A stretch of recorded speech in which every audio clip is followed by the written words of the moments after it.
भाई पहले तो आपकी फिल्म के लिए मैं थोड़ा क्लैपिंग करना चाहूंगा बिकॉज इतने अच्छे स्टोरीज और इतनी अच्छी कहानी में जो आज तक एक अभिनेता कॉमेडी जैसी कंटेंट का हिस्सा रहे और बेहतरीन भूमिका निभाई हो और इतना अच्छा सीरियस किरदार में नजर आए और उसके लिए आपको बहुत सारी ढेर शुभकामनाएं। सबसे पहले श्रेयस थैंक भाई यू। मुझे बताइए कि प्रवीण तांबे की भूमिका निभाकर क्या रियलाइज किया और बायोपिक कहानी का हिस्सा बनकर आपको कैसा लग रहा अम, तो सबसे पहले तो बायोपिक का जवाब देता हूँ मैं आपको कि ये मेरी पहली एक्चुअली ट्रू स्टोरी पे बेस्ड ऐसी कहानी है।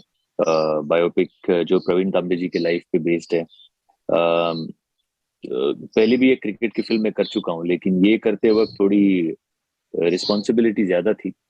वो इसलिए भी कि जब मैंने इकबाल की थी तब कोई पहचानता नहीं था। ओके, तो पिक्चर अगर आके चली भी जाती तो किसी को क्या फर्क पड़ जाता। ऑफ कोर्स प्रोड्यूसर डायरेक्टर को ऑफ कोर्स फर्क पड़ जाता लेकिन है? लेकिन एक्टर किसी को मालूम नहीं था तो आके अपना काम करके चला गया। बट वो फिल्म हिट हो गई, उसी से ये सारा सिलसिला शुरू हुआ। और फिर एक पॉइंट आया था जब लोग, जैसे आपने कहा कि कॉमेडी फिल्में ज्यादा होने लगी, लोगों को ये लगने लगा कि शायद कॉमेडी ये ज्यादा बेटर करते हैं, सीरियस कर पाएंगे कि नहीं पता नहीं। तो ये एक थोड़ा रीडिफाइनिंग मोमेंट था मेरे लिए भी। और इसको बखूबी निभाना बहुत जिम्मेदारी वाली बात थी। दूसरी बड़ी जिम्मेदारी ये थी कि किसी की लाइफ पे बेस्ड है कहानी, तो वो जो हम दिखाना चाहते हैं वो सही तरीके से लोगों तक पहुंचे। ये बहुत इम्पोर्टेंट होता है, क्योंकि उस इंसान की कहानी now is going to be there for life. ये अभी लाइफ लॉन्ग फिल्म रहेगी, उनकी कहानी सबके लिए रहेगी। तो जब वो इंसान इस कहानी को देखेगा तो he needs to feel proud about it, and he needs to feel justified कि नहीं, मेरा जो मेरे लाइफ का हुआ था, जो मैंने इनको बोला था, वो इन्होंने सही सही तरीके से प्रेजेंट किया। तो ये एक जिम्मेदारी अलग थी। और इकबाल से ये फिल्म, मतलब क्रिकेट की फिल्म है, तो वो अलग कैसे हो, ये एक अलग जिम्मेदारी थी। सो जिम्मेदारियां काफी थी ये बायोपिक करते वक्त। बट सच कहूं तो मैंने जब पहले इस फिल्म को एक्सेप्ट किया तभी ये रियलाइज किया, उसके बाद में फिर मैं ये सारी चीजें भूल गया। I said what is important, कि मैं ये दिमाग में रख के काम करूंगा तो पता नहीं क्या होगा। उससे अच्छा है कि मैं अपना काम करूं, ईमानदारी के साथ काम करूं, बाकी सारी चीजें ऑटोमेटिकली हो जाएगी। And that is exactly what happened. जो मैंने इकबाल के वक्त भी वैसा ही, हर फिल्म के वक्त इनफैक्ट मैं वैसे ही अप्रोच रखता हूँ कि मैं अपना काम पूरी ईमानदारी से करने की कोशिश करता हूँ, फिर आगे अल्लाह मालिक। एंड जो आपका पहला सवाल था कि क्या सीखा, तो सीखने वाली तो बहुत सारी चीजें थी मेरे लिए। सबसे इम्पोर्टेंट बात ये थी कि जो प्रवीण जी एक लाइन में विश्वास रखते हैं कि age is just a number. ये लाइन मैं पहले, हम भी कहते थे, कहा करते थे, बट उसको मानने और उसमें विश्वास हम अभी करने लगे। पहले हमारे लिए बस एक लाइन थी, उसको हम उतना, it it didn't mean anything, but now it means the world, because वाकई में जैसे वो कहते हैं कि age is just a number, तो age is really just a number. अगर आप अपने यस। सपने अचीव करना चाहते हैं तो एज आपके और आपके सपनों के बीच में कभी नहीं आ सकता। ये उन्होंने साबित कर दिया। एंड दूसरी बात ये कि कोशिश करने वालों की कभी हार नहीं होती।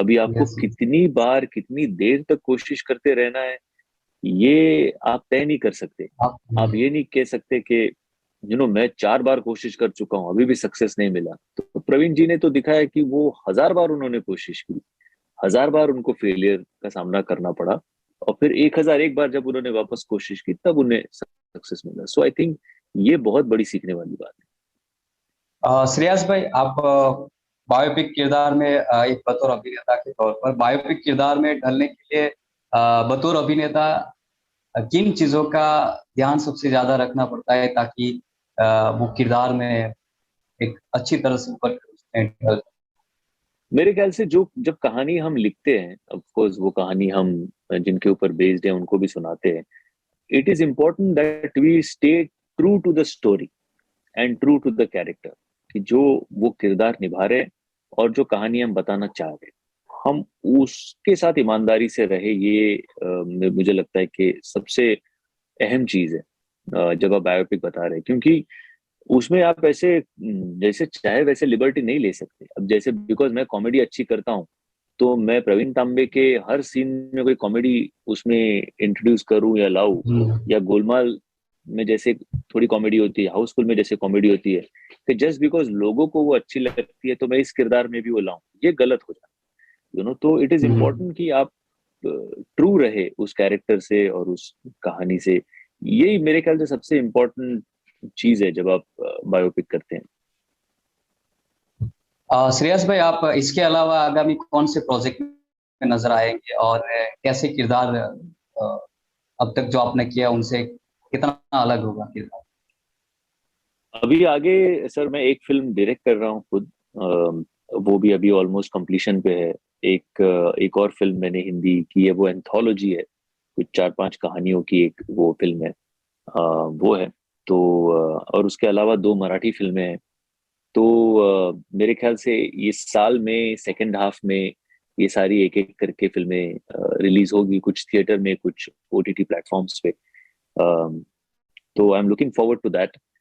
बट उसके अलावा कुछ फिल्मों की इनफैक्ट कौन प्रवीण तांबे के सक्सेस के बाद तो काफी सारे ऑफर्स और काफी सारी स्क्रिप्ट आ रही है, बट मुझे कोई जल्दी नहीं है। मैं थोड़ा फिलहाल तो मैं जो प्रवीण तांबे की सक्सेस है, एक फिल्म की सक्सेस क्या कहते हैं, बड़ी नसीब से आती है। हम्म। तो और जब वो आती है तो उसे जी लेना चाहिए। तो मैं फिलहाल, हम लोग पूरी team, we are just happy with the success and the adulation, and we are very very grateful to God and to our audience कि जिन्होंने इतना ढेर सारा प्यार दिया है। तो मैं थोड़ा स्क्रिप्ट आराम से पढ़ रहा हूँ, जो अच्छी लगे उसको कंसिडर कर रहा हूँ, और फिर एक एक आध 2 महीने बाद आराम से कॉल लूंगा। श्रेयस भाई, जब तक हमने आपको असल जिंदगी में देखते हैं, तो आपको हम हम्बल और काफी पॉजिटिव व्यक्ति आप नजर आते हैं। आप खुद को नेगेटिविटी से कैसे दूर रखते नेगेटिविटी तो है आपके चारों तरफ, और नेगेटिविटी होनी भी चाहिए, तभी पॉजिटिविटी की अहमियत और कीमत हमें समझ में आती है। तो एक और चीज जो मैंने प्रवीण तांबे से सीखी वो ये थी कि ये क्या कहते हैं, नेगेटिविटी से भागना इज नॉट द आंसर। अगर दिक्कतें हैं, प्रॉब्लम्स है, तो इट इज इम्पोर्टेंट कि आप हेड ऑन उसका सामना करें। कि हाँ ठीक है, अभी ये है, अभी मैं इसके आगे जाके और क्या कर सकता हूँ। That is what gives you the positive approach when you confront negativity, you know head on. And I think मतलब of course it is sometimes easier said than done. बहुत मुश्किल होती है कभी कभी इतना फ्रस्ट्रेशन आता है और ऐसा लगता है कि सब छोड़ छाड़ के कहीं चले जाए, बहुत हो गया। But that is the time जब आपको टिके रहना है, because that is the darkest hour. Okay, और the moment of the darkest hour, जिसके बाद फिर सवेरा ही होने वाला है। सो आई थिंक कोई ये भी कह रहा था कि पॉजिटिव कैसे रहे, तो मुझे ऐसा लगता है कि जब नेगेटिविटी होती है तभी हमें पॉजिटिविटी की, जब रात होती है तभी सवेरे का हमें समझ में आता है हैं? ना। Yes, yes. तो पूरा अगर सवेरा सवेरा ही रहे तो फिर रात का क्या महत्व होगा। सो वैसे I feel it's okay, balance रखने के लिए दोनों चीजें लाइफ में होनी चाहिए। श्रेयस भाई, आपने पुष्पा जैसी ब्लॉकबस्टर फिल्मों में अपनी बेहतरीन आवाज से दर्शकों का दिल जीता। फिर बायोपिक कौन प्रवीण तांबे को लेकर आपने काफी सारी सुर्खियां बढ़ाई। अब आप कैसी फिल्में करना चाहती हो और कैसी कहानियों का हिस्सा बनने के लिए आप कर रहे हैं, कैसी कहानियों पर फोकस कर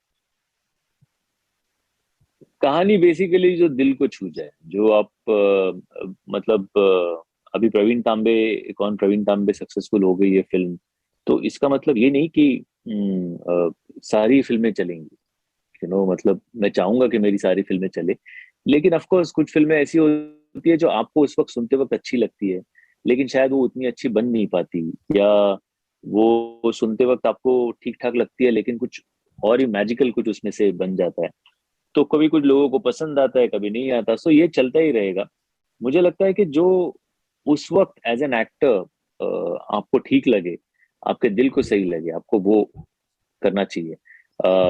फिल्में जब मैंने पहले फिल्में कुछ की है, जो कुछ कभी दोस्तों के लिए की, कभी अम, कुछ सीनियर्स ने बोल दिया इसलिए की, तो आइडियली ये आपको अवॉइड जितना करेंगे उतना बेटर है। जो आपको दिल से करने की इच्छा हो, आप वही कीजिए। आपका काम है ये, आपकी रोजी रोटी है, आप इस चीज की पूजा करते हैं, तो इट इज इम्पोर्टेंट कि आपका दिल और दिमाग दोनों उसमें इन्वॉल्व हो सही तरीके से। श्रेयस भाई, ओटीटी का दौर जब से शुरू हुआ है, बॉलीवुड के कई सितारों के दिमाग से फिल्म फ्लॉप होने का डर निकल गया है। क्या आपको कभी फिल्म फ्लॉप होने का डर सताता है? नहीं, बिल्कुल। फिल्म है वो, जैसे मैंने कहा कि जरूरी नहीं कि जो चीज आपको पसंद आए वो बाकी सबको भी पसंद आए। ये बहुत रेयर कॉम्बिनेशन होता है कि जो चीज आपको भी अच्छी लगती है, दर्शकों को भी अच्छी लगती है, तो फिल्म वो सुपर हिट या ब्लॉकबस्टर बन जाती है। लेकिन कभी कभी ऐसा हो सकता है कि आपने काम तो पूरे दिल से किया है, लेकिन शायद लोगों को वो चीज पसंद नहीं आई। तो तकलीफ तो होती है, इंसान है, और इंसान को तकलीफ तो ऑब्वियसली होगी कि आपने जान लगा दी थी और वो उतना पसंद नहीं आया। और आजकल तो सोशल मीडिया का जमाना है, तो आग की तरह न्यूज फैल जाती है और लोग मतलब बेझिझक आपको सोशल मीडिया पे कहते हैं, अरे क्या सर, बकवास कर दिया आपने तो, मतलब काम तो ऑफकोर्स तकलीफ होती है। लेकिन ये पार्ट एंड पार्सल है हमारे प्रोफेशन का। और कुछ फिल्में चलेंगी, कुछ नहीं चलेंगी, but I think we have to move on.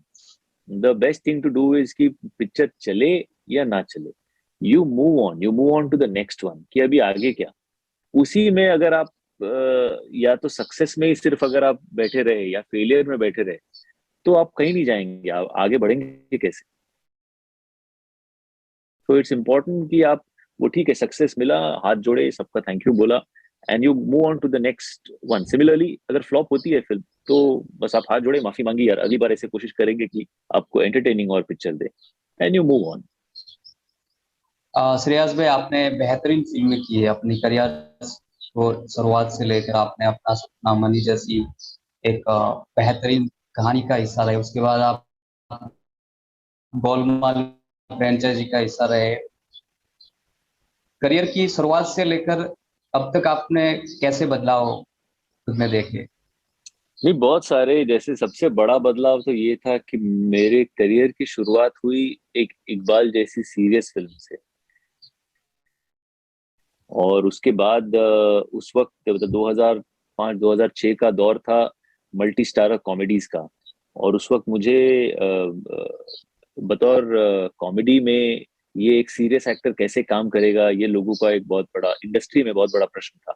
तो उस वक्त मेरे लिए ये चैलेंज था कि मैं लोगों को कैसे बता पाऊं कि मैं कॉमेडी भी कर सकता हूं। तो लकीली गोलमाल रिटर्न्स ने मुझे वो मौका मिला। और लोगों को फिल्म तो पसंद आई, बट मेरा काम भी पसंद आया। और फिर चीजें बदलती गई, फिर थोड़ी कॉमेडी फिल्में होती रही, फिर मल्टी स्टारर बन रही थी। उसके बाद में फिर कंटेंट ओरिएंटेड फिल्में बननी शुरू हुई, ट्रू स्टोरीज बननी शुरू हुई, बायोपिक बननी शुरू हुई। तो उस वक्त फिर जरूरी वापस था कि मैं अपने आप को फिर एक बार रीडिफाइन करूं और लोगों को ये बताऊं कि मैं सीरियस रोल भी कर सकता हूं। तो एक वो अलग नया चैलेंज था मेरे लिए। तो आज जब कौन प्रवीण तांबे को ढेर सारा प्यार मिल रहा है, पिक्चर आज सुपर हिट हो गई है, तो बड़ा अच्छा लगता है कि लोगों को वो जो हमने काम किया है वो पसंद आया। श्रेयस भाई, जिस तरह से हमने आपको कई सारे किरदार में देखे हैं, अब तक जितने भी आपने फिल्में की है उनसे कौन से फिल्म के कौन से किरदार से आप प्रेरित हुए हैं सबसे ज्यादा? सबसे ज्यादा तो मेरे ख्याल से मैं कहूँगा रहा है कि मेरे जीवन में, मेरे करियर में ऐसे मौके पे आया कि जब इसकी बेहद ज्यादा जरूरत थी। जब कभी कभी ऐसा होता है कि लोगों का आप पे विश्वास तो होता है, लेकिन वो भी सोच रहे होते कि पता नहीं इसको ठीक ठाक फिल्में क्यों नहीं मिल रही, पता नहीं ये और हमें क्यों नहीं दिख रहा, और पता नहीं ये और काम क्यों नहीं कर रहा। तो उस वक्त ऐसी एक फिल्म आती है जो लोगों के इन सवालों के थोड़े जवाब मिल जाते हैं। सो मेरे ख्याल से वो किरदार प्रवीण तांबे का मेरे लिए बहुत कुछ सिखा गया और बहुत जरूरी भी था मेरे इस फेज में, मेरे करियर के मेरे साथ चलने के लिए। श्रेयस सर, मैं पहले अ, उसके रिलेटेड एक सवाल पूछना चाहता हूँ कि जब ये फिल्म आपको ऑफर हुई, अप्रोच की गई इस कहानी को, तब आपका रिएक्शन क्या था और ये फिल्म आपको कैसे मिली? मैं इनफैक्ट प्रवीण जी को मैंने पहले खेलते हुए देखा था आईपीएल में, और उस वक्त सोचा था कि यार ये कौन इंसान है जो 41 साल की उम्र में जिसने डेब्यू किया है। तो अगर डेब्यू 41 में किया है तो इतने साल ये इंसान था कहाँ, क्या कर रहा था, इसकी कहानी क्या है। तो तब ये सोचा था। फिर जब ये फिल्म के बारे में मुझसे कहा गया कि ऐसे ऐसी फिल्म हम कर रहे हैं, तो मैं बेहद खुश हो गया था, बिकॉज मैं वो जानना चाहता था कि उनकी असली कहानी है क्या, कि 41 साल की उम्र तक ये इंसान था कहाँ, ये कर क्या रहा था। और जब उनकी पूरी कहानी सुनी तो मैं हिल गया, कि कैसे एक इंसान लगा रहा अपने पैशन के टूवर्ड्स, अपने ड्रीम के टूवर्ड्स, अपने खेल के टूवर्ड्स, बिना किसी बातों की परवाह किए, बिना किसी के कुछ बोलने की परवाह किए, वो अपना जो काम था वो बस ईमानदारी से करता रहा, और फिर कैसे उसे सक्सेस मिली। तो ये कहानी सुन के मैं मतलब I was quite stunned and I was very amazed. और फिर जब ऑब्वियसली ऐसी कहानी थी कि कोई भी एक्टर इसे कभी मना नहीं कर सकता, तो मैं बहुत खुश था। एंड जिस स्पीड के साथ ये फिल्म बनी, कि अप्रूवल हुआ और हमने कहा कि चलो अभी शुरू करते, शूटिंग शुरू की, फटाफट पोस्ट प्रोडक्शन करके रिलीज हो गई। तो वो मैं जयप्रद से हमेशा कहता था कि हर पिक्चर की एक डेस्टिनी होती है, वो कब आपके लाइफ में कैसे आ जाए, क्या हो जाए, क्या करके चली जाए, कुछ पता नहीं चलता। So I am extremely grateful and thankful कि Friday film works, Neeraj Pandey, Sheetal Bhatia, Sudeep Tiwari, Bootroom उनकी जो कंपनी है, एंड जयप्रद देसाई की, जिन्होंने विश्वास रखा मेरे ऊपर इस कहानी और इस किरदार के लिए।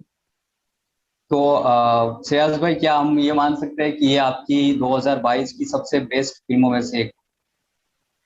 100% विदाउट अ डाउट। मतलब ऑफ कोर्स इकबाल मेरे लिए हमेशा से, एक सेकेंड, हाँ सॉरी, इकबाल मेरे लिए हाँ। हमेशा से स्पेशल रही है फिल्म, बिकॉज इकबाल ने ही मेरी ये जर्नी सारी शुरू की। बट हैविंग सेड दैट, मुझे लगता है कुछ फिल्में कौन प्रवीण तांबे की तरह होती है जो थोड़ी लेट आती है, लेकिन आते ही फिर धमाका करके चली जाती है। हाँ,